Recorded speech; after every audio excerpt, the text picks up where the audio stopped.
Welcome to Stitching Up Trouble, a podcast where a quilt retreat owner and a creative quilt designer cross paths and stitch up some trouble together. I am Mary, owner of Coosa Mountain Lodge. And I'm Heidi Pridemore of the Whimsical Workshop.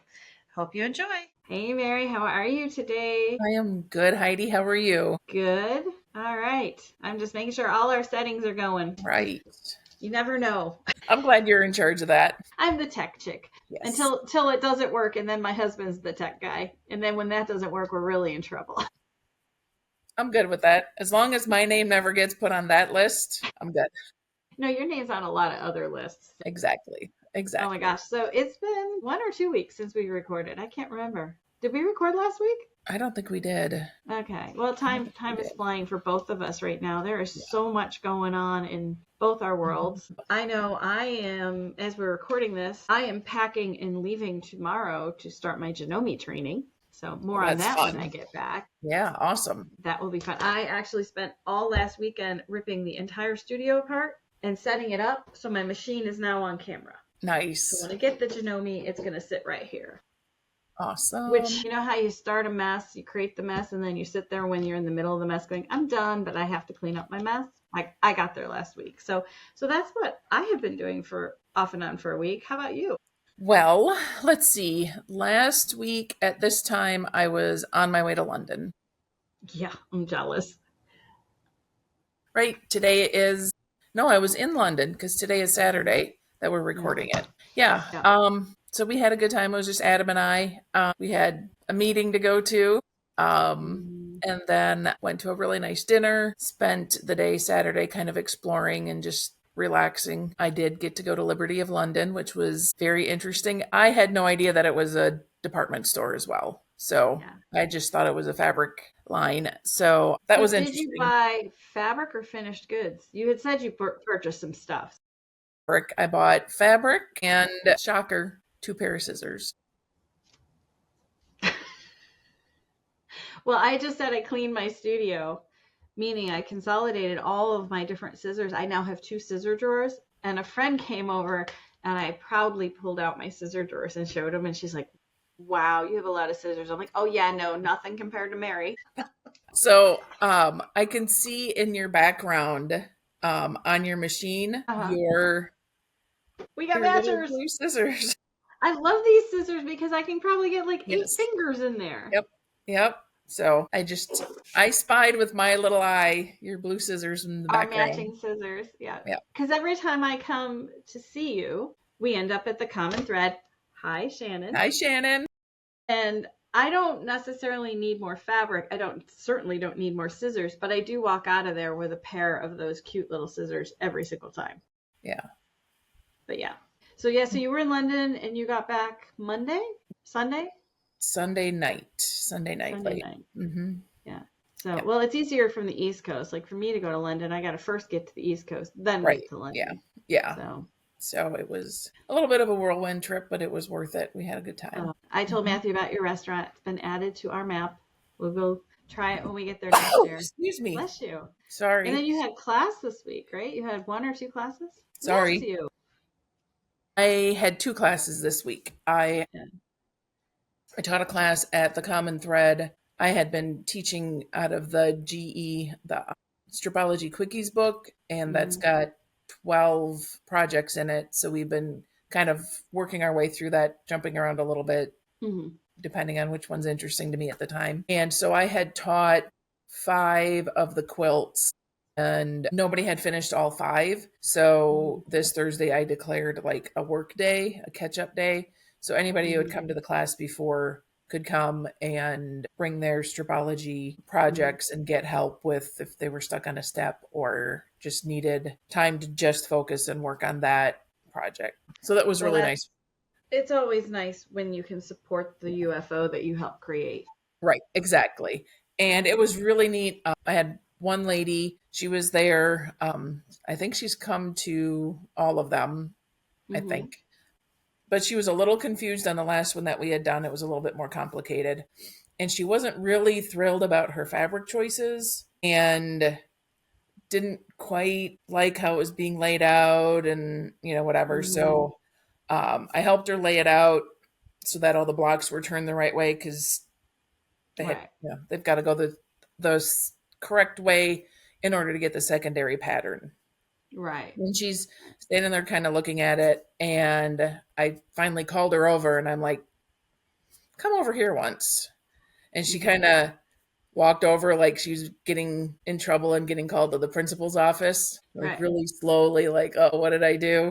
And Yeah. I said, "Just come stand by me and look at your quilt." And she turned around and she went, "My goodness, Ah. I love it. Look at, Yeah. So it just like she was like right up close to it and wasn't seeing the The full whole effect thing. of, So it's Frankie in the Stripology Quickies book, Hmm. and you have center squares that can all be different, and then you have accent fabrics, and in the book it's a black and a white. And so she had Okay. this bright busy floral fabric and then the black and the white, Hmm. and she was like, I don't know if I really like this fabric, whatever, but when you stand back, It the pops. contrast of the black and the white really made the florals pop.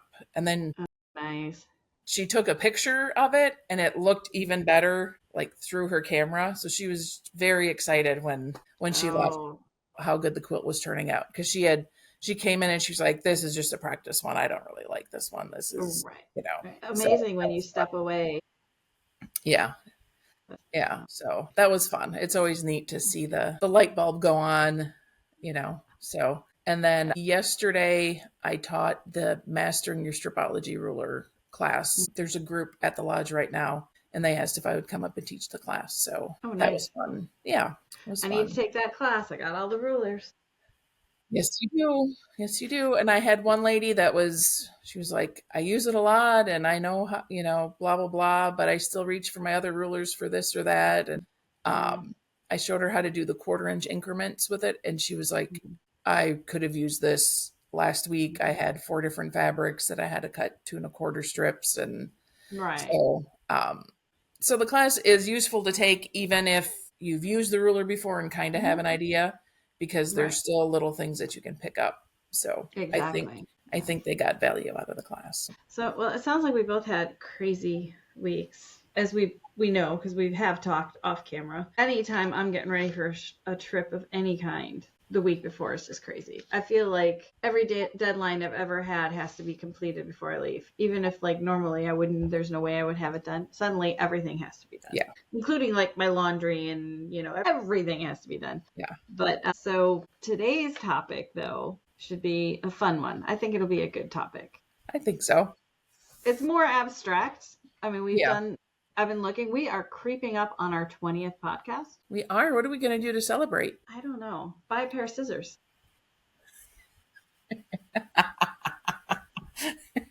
We could get more matchy scissors. There we There you go. go. There you go. But we are creeping up. I have to go back. I can't remember if this is episode 18 or 19. I'm not sure. I have to check. They kind of all blend. For anybody who is a regular listener, I do apologize for the entire podcast dump we just did, but the podcasts have been going up fairly regularly, but the YouTubes, I just dumped all 3 of them. But do Hmm. go listen because they're all really good. But we've been pretty structured and talking about real things. And now we're going to talk Yeah, about some abstract stuff. a little And bit. I think Yeah, this one was more your idea, but I totally, right? This one was yours? I think. absolutely. If Yeah. it works out. Yeah, Way to own it, Mary. yeah, for sure. But this is so true about thinking about the process Yes. and Yeah, how you approach your projects. So, do you want to tell everybody what we're going to talk about? I would love to. All right. So, um, I've heard it mentioned a couple of times in some of the retreats. Somebody will say, "Oh, I'm more of a journey quilter," or "You're a destination quilter." So basically, the idea is, if you're a journey quilter, you are enjoying the process of making the quilt. Maybe not all of the steps equally, but the planning, purchasing, the cutting, piecing, all of that, you enjoy that whole journey. You just enjoy the process. And the final project is not as important. So, yes, it's nice to have it, but it's not like the reason that you're doing it. If you're a destination quilter, you want that quilt and you want it to be done well. It's not about how you get to that quilt. It's you want that quilt done.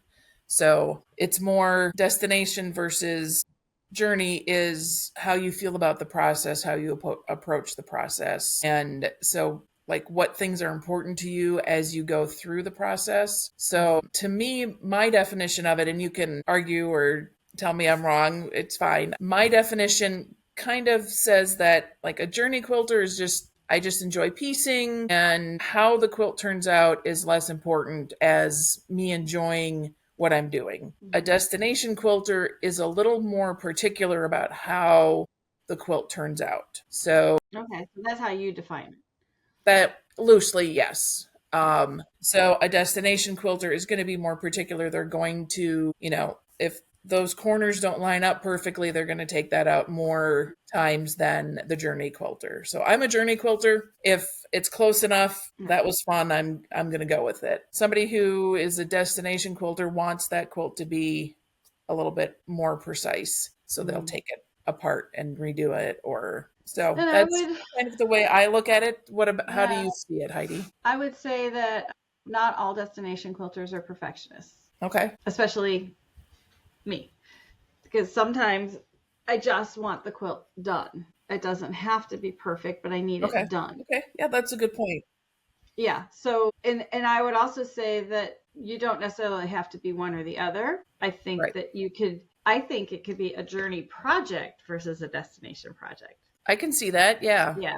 Yeah. But Absolutely. I can say, like, I have a friend, she gets up and she sews 8 hours a day, every day. She is a journey quilter. She Hmm. loves, doesn't matter, every day. That is a true journey quilter. And then Right. there are people who just like, they actually don't even almost, like, they almost don't even enjoy sewing, but they Right. love the finished quilt. And that is a true destination quilter. But then Correct. there's all the rest of us who fall Right. in the gray area. And there are certain Right. projects where it's like, I love that project. I hate paper piecing, but I'm willing to torture myself to get there. So that's a destination Right. project Right. Yep. versus an applique quilt. For all of you who hate applique, I'm sorry you're cringing. I find applique so meditative and relaxing. I truly enjoy fusible applique when I have time. So those are journey projects for me. See, I knew that about you when I met you, and Yeah. I'm You still your don't see me friend. do it much. No, but I still decided that you could be my friend, um, even though you enjoy the But I don't know. applique. I tell people that if they don't like fusible applique, they probably haven't done it right. Well, that's probably very true.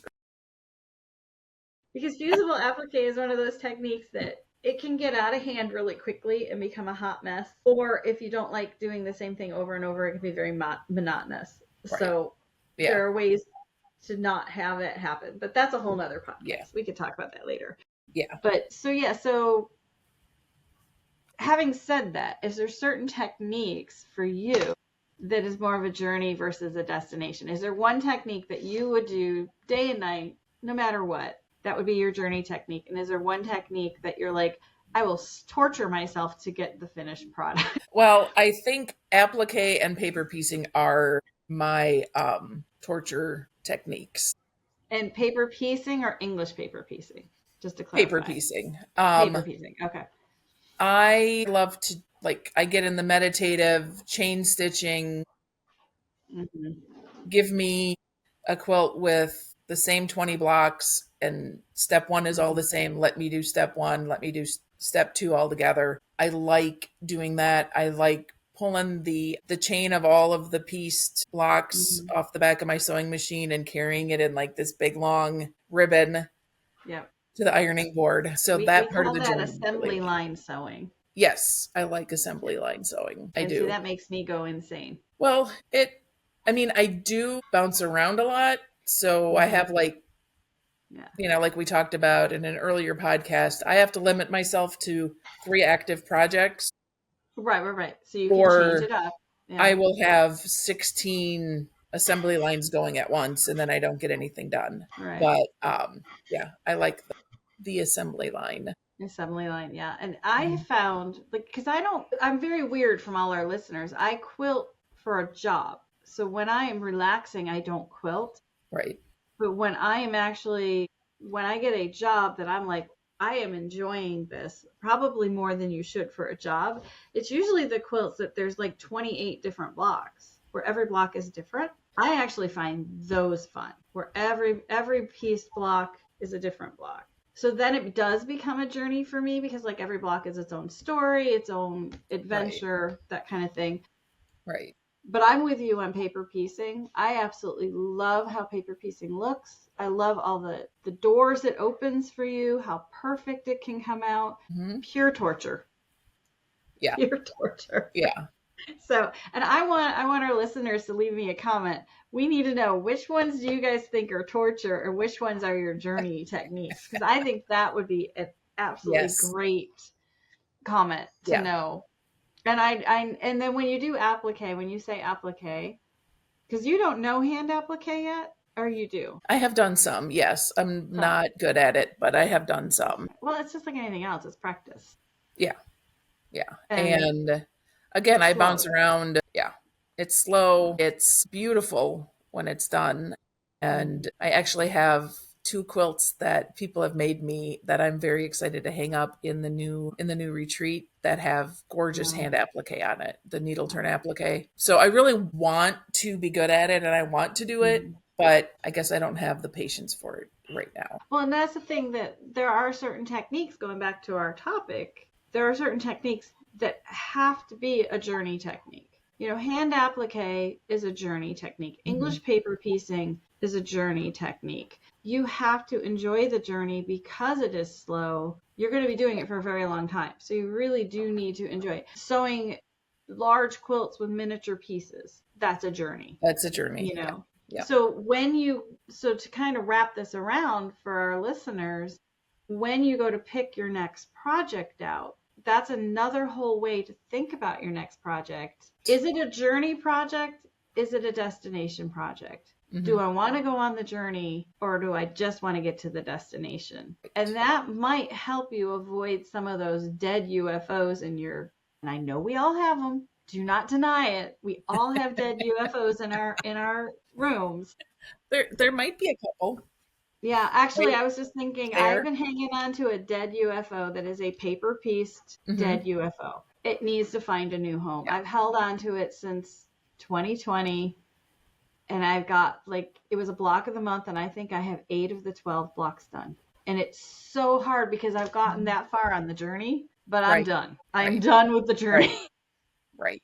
So Right. it is a whole new way of thinking about when Yeah, you invest money, because every project costs money. it does. Yes. So it's another way of thinking about the next project you pick. Right. And I like how you're thinking about it, not necessarily the person being a destination or a journey quilter, but each project being different because Hmm. you can have multiple projects going and one of the projects can be a journey project and one can be a Hmm. destination project. And it's nice to have multiple types of projects going so that if your journey project is something that is a long-term project, you're not going to want to work on it every day until it's done, but you want to Hmm. pick it up here and there, and then having the destination projects in between is really a Yeah. helpful thing to do. Well, and you and I are going on the same journey with the project. We have our fairy tale cross stitch that's been going on for like 4 years It's that only ends up been in timeout and then we bring 3. it out. And I Yeah. swear to God, like one of us brings it out and it spurs the other one to bring it out. Yeah. And then I'm like, why haven't I worked on this in a long time? And I'll work on it for like 3 months. I'm like, yeah, I'm done with that journey. And I put it away and Yep. it'll get done eventually. If I don't finish it, Violet will have to finish it when I pass on. I have a Yeah. niece who's super crafty. She'll take care of all my UFOs. Yep. There you go. They may all go to Yeah. Goodwill, but they'll get taken care of. Yeah. I'm pretty close to having that one done. I'm You are way closer than yeah. me. And that'll be when my journey ends because you'll no longer spur me on. Well, I will because I'll send you pictures of my finished one and go, ha, I finally beat you. Yeah, so I kind of flipped your topic on its ear by That's saying all right. journey destination versus That is people okay. versus project. Well, I thought I was a journey quilter. I think I am a journey quilter. Most of Hmm. when I'm done with a quilt, I'm done with it. Like I don't Hmm. have a attachment. huge, right, I don't have an attachment to it. So Yeah.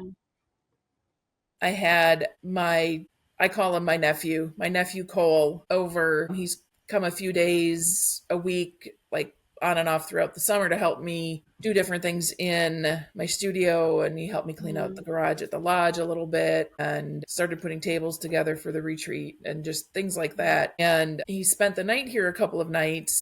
And I handed him like one of the quilts that I had done. He's like, "Do you have anything that's softer? Maybe that feels like this fabric?" And I had a bolt of Minky there. And I'm like, I don't have anything on like any quilt with that. So I actually just cut him some yardage of the Minky and he curled up with that Aw. and slept with that. So I had gotten my one of my scrappy class samples back from Shannon this past week, and I had quilted it with that Minky on the back. Oh, there you So go. so I was like, "All right, I'm done with it. Here you go, Right. Cole." And he's like, Right. "Well, I don't really like the colors. They don't really match my room." And I said, "It's not Uh, about the colors. Feel the it's back about of the it." cuddle. Yeah, He's like, it's the "Oh yeah, cuddle. that is really nice." I said, "That Yeah. can be your couch cuddle quilt, Yeah. and it matches Yeah. your couch. Wash it, love it, and when you wear it Let out, the let me dog know. on it, Yeah. whatever." Yeah. And he was like, "Okay, yeah, I think I'll take it." So, And but and that's kind of how I guess I'm more of a journey quilter too, because I'm like, my quilts tell me who they belong to. right, Like, I don't always know when I'm making a quilt who it's going to end up for. It's right, like, we used to go to a Thai restaurant all the time. And I had a quilt, and I swear to God, that quilt was screaming that it belonged to the lady at the Thai restaurant. And she, we didn't know her that well. I just walked in one day and I'm like, okay, this quilt's telling me it's your quilt. So, quilts just yeah, sort of, they know who they are. If you're a yeah, journey quilter, if you're a right, destination quilter, they're very prized possessions and they're exactly, very, very, you're not going to right, just be giving them away. right, And I right, do have a couple quilts that I wouldn't part with. I have one that everybody and their brother wants, and I'm like, no, I'm not giving that one away. That is too precious to me to give yeah, away. But I only have like one or two yeah, out of the bazillion quilts I've yeah, made that I am like, no, no, no, no. That's a very special quilt. yeah. But So but quilts, so it's interesting because quilts that somebody have made and given me are mm, very precious to me. I'm not getting rid of those. yeah, But quilts yeah, that I've made, I'm like, yeah, sure, take yeah. it, go ahead. So, Yeah, our next podcast will probably talk a little more about this, but yeah, mhm, I put much more value into something someone has given me versus something I myself have made. I have a quilt my best friend's made, and I hope, I don't think she listens to this, but I hope she understands we have a baby gate that we put at the entrance so that the dog stays in my studio. And she brought me this quilt, and I love this quilt, and I have draped it over the gate. And like somebody might be like, "Ooh, why did she?" But I look at it's like a quilt rack for me. I get to right. not it's not hurting the quilt. The dog doesn't mess with the quilt. It just hangs Hmm. on this gate. But I'm sure somebody's like, "Oh, that's she's not cuddling under." She's not, but I'm like Right. every single day I get to Right. see that quilt and I get to appreciate that quilt. And so, yeah, when people give me quilts, like you gave me the exploding heart quilt, Hmm. and my friend Melissa came and she wanted a quilt to cuddle under, and I gave it to her to sleep under. And Hmm. I was like, I know it was a hug for Mary, so now that hug is going on to someone else. So it's like, yeah, Yeah. it's much more special to me. And a lot of people won't give me quilts because I'm a quilt designer. It's like, oh, she doesn't need another quilt. I'm like, well, yeah, yeah, I do. It's not about need. Yeah, no, It's not about no, need. No. no. So yeah, I think that is kind of why I consider myself a journey quilter because I Yeah, and like I would doing, agree. yeah. And And I would even think like journey quilters are the ones that do all the charity quilts. right. Yeah. Yeah, that enjoy doing that. Right. So That's my thought too. Yeah. I think that was a fun topic. I think so. It's just Yeah. interesting to, like you said, when you're picking out your next project, or if you're frustrated with a project, think about Maybe, yeah, why you're frustrated with it and maybe, okay, you're maybe done it's with the journey. done with the journey. Yeah. And then if you're like, okay, I'm just done with the journey, it's a lot easier to, you're not quitting, you're just done with it. Right. Yep. You know, not Yeah. all journeys are equal. Right. Or just having a little bit different perspective on the project can, Hmm. make it so it's not quite so painful. So, Hmm. if Yeah. the journey is learning how to do applique, Hmm. the destination, how the quilt turns out is not as important. but the journey Correct. of learning the process is the important thing. So if you Right. can frame a project that way, you can, Mhm. have a little bit different attitude about it and Yeah. learn the technique. Hmm. And just remember, not all projects are created equal, and No, not all projects are destined to be finished. ain't that the truth? Yeah, it's okay to not finish stuff as Yes, long as you've learned what you need to learn from the project. So, all right, so we absolutely. need to hear from everybody else. Are you journey quilter or destination quilter? Or both? And right. And do you have journey projects or destination projects? What's your Yeah, favorite to work on? yeah, exactly. That's a lot of stuff we're asking for you guys. Now start leaving us comments. Yeah, it's helpful to us if you leave comments. The interaction is really what's key. Yeah. So even if you're just saying, hi, nice to see you, Uh Heidi, you look great in pink, whatever, just leave us a huh. comment and it really helps spread the word and get more people to be able to see our content. Because this is on that same note, this is Mary and I, this is our journey project. I It mean, is. this is truly like a little passion project for us. We've got so many like serious responsibilities going on in our lives. We are trying to every week make time for this because we so enjoy talking to each other, but we also Yeah. really enjoy getting comments from you guys. So Yep. join the conversation and jump in there, subscribe, tell your friends about us, and all that jazz. And we'll see you in the next one, right? You bet. All right. We'll All right. see you soon. Bye, On that note, everybody. we'll talk to you later. Bye. Bye.